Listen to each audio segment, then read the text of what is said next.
केदारनाथ मंदिर से 228 किलो सोना गायब होने वाले दावे पर शंकराचार्य स्वामी अविमुक्तेश्वरानंद पर भड़के स्वामी आनंद स्वरूप।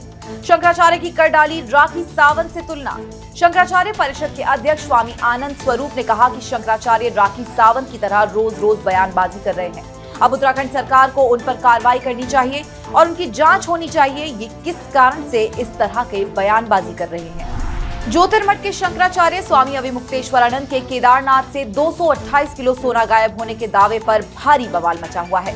शंकराचार्य के दावे पर अब बद्रीनाथ केदारनाथ मंदिर समिति के अध्यक्ष अजेंद्र अजय ने जवाब दिया है। अजेंद्र अजय ने स्वामी अविमुक्तेश्वरानंद को इस मामले में तथ्य और सबूत पेश करने की चुनौती दी है। अजेंद्र अजय ने कहा है कि केदारनाथ धाम में सोना गायब होने के बारे में स्वामी अविमुक्तेश्वरानंद का बयान बेहद दुर्भाग्यपूर्ण है। बीकेटीसी अध्यक्ष के मुताबिक शंकराचार्य खबरों में बने रहने के लिए इस तरह के विवाद पैदा करते हैं और सनसनी फैलाते हैं। अजय ने यह भी सुझाव दिया कि स्वामी अविमुक्तेश्वरानंद को बयानबाजी करने के बजाय सक्षम प्राधिकारी से संपर्क कर जांच की मांग करनी चाहिए।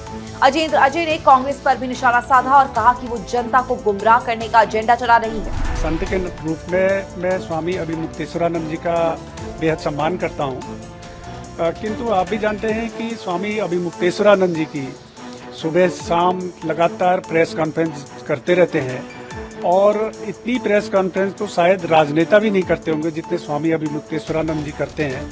और विवादों को खड़ा करना, सनसनी फैलाना और चर्चाओं में रहना स्वामी अविमुक्तेश्वरानंद जी की फितरत में शामिल है।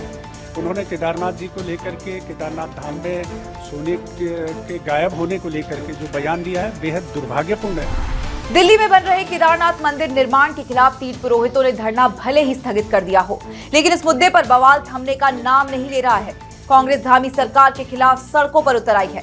हरिद्वार से लेकर उत्तरकाशी तक कांग्रेस के नेताओं और कार्यकर्ताओं ने बीजेपी सरकार का पुतला फूंका।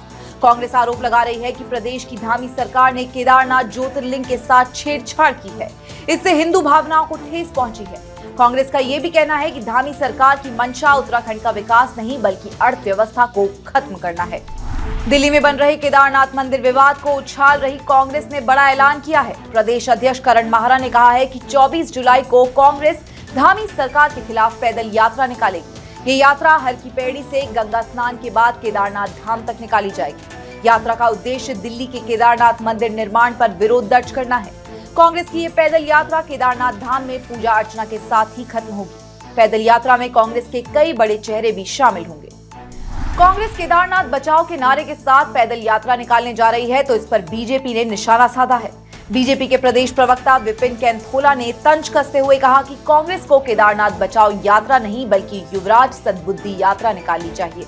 विपिन कैंथोला ने कहा है कि जब उनके युवराज संसद में सनातन धर्म के खिलाफ बयानबाजी करते हैं तब कांग्रेस के प्रदेश अध्यक्ष कहां रहते हैं। बीजेपी के ऐसे हमलों से कांग्रेस की ओर से भी जवाब मिल रहे हैं। देखिए, कांग्रेस के प्रदेश अध्यक्ष जी को सद्बुद्धि यात्रा निकालनी चाहिए। युवराज सद्बुद्धि यात्रा, उनके युवराज संसद में सनातन धर्म के खिलाफ, हिंदू धर्म के खिलाफ बयानबाजी करते हैं तब कांग्रेस के प्रदेश अध्यक्ष कहां सोते हैं। जब उनके युवराज कहते हैं, सनातनियों को कहते हैं मंदिर में जाने वाला हर सनातनी छेड़खानी करता है, तब इनके प्रदेश अध्यक्ष जी की सनातनी धर्म के प्रति आस्था कहाँ चली जाती है। शर्म आनी चाहिए भारतीय जनता पार्टी को इस तरह से तोड़ने मरोड़ने के लिए। चीज़ों को कुछ कहने को है नहीं तो घूम फिर कर राहुल गांधी और प्रियंका गांधी पर उनका टारगेट हो जाता है। वो आप जनता को बोरिंग भी लगने लगा है। आपका कुछ नया सोचकर भारतीय जनता पार्टी को कांग्रेस पर हमला बोलना चाहिए। उत्तराखंड के कई जिलों में हो रही मानसून की जोरदार बारिश के बीच मौसम विभाग ने नया अलर्ट जारी किया है। मौसम विभाग के मुताबिक 2 दिन प्रदेश के ज्यादातर हिस्सों में भारी बारिश होगी। कुमाऊं के लोगों को खास तौर पर अलर्ट किया गया है। पहाड़ के अलावा मैदानी इलाकों में भी मूसलाधार बारिश की चेतावनी जारी की गई है।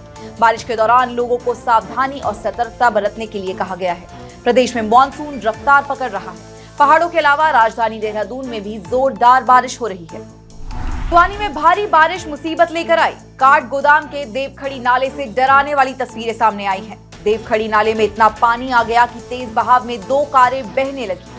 गनीमत रही कि दोनों कारें प्रशासन के लगाए बैरिकेडिंग में फंस गई और बड़ा हादसा होते होते रह गया। कार में बैठे ड्राइवर ने तुरंत गाड़ी से निकलकर अपनी जान बचाई तो वहीं दूसरी कार में सवार लोगों ने भी गाड़ी से निकलकर जैसे तैसे अपनी जान बचाई।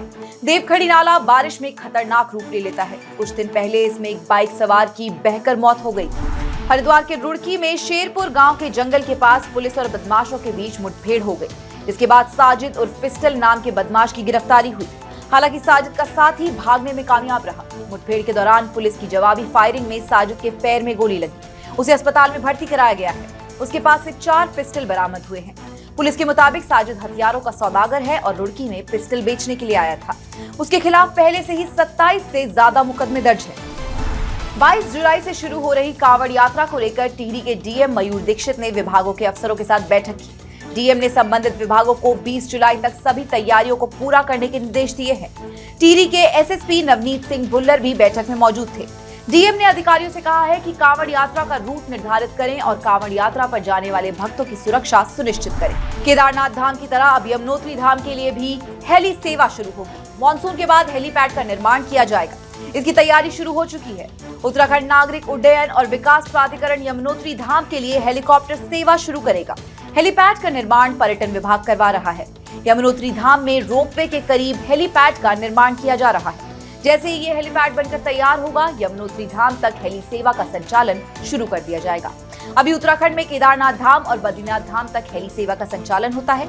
हेमकुंड साहिब के लिए भी हेली सेवा शुरू हुई है। अब यमुनोत्री के लिए भी हेली सेवा मिलेगी, लेकिन इसके लिए अगले साल तक का इंतजार करना होगा।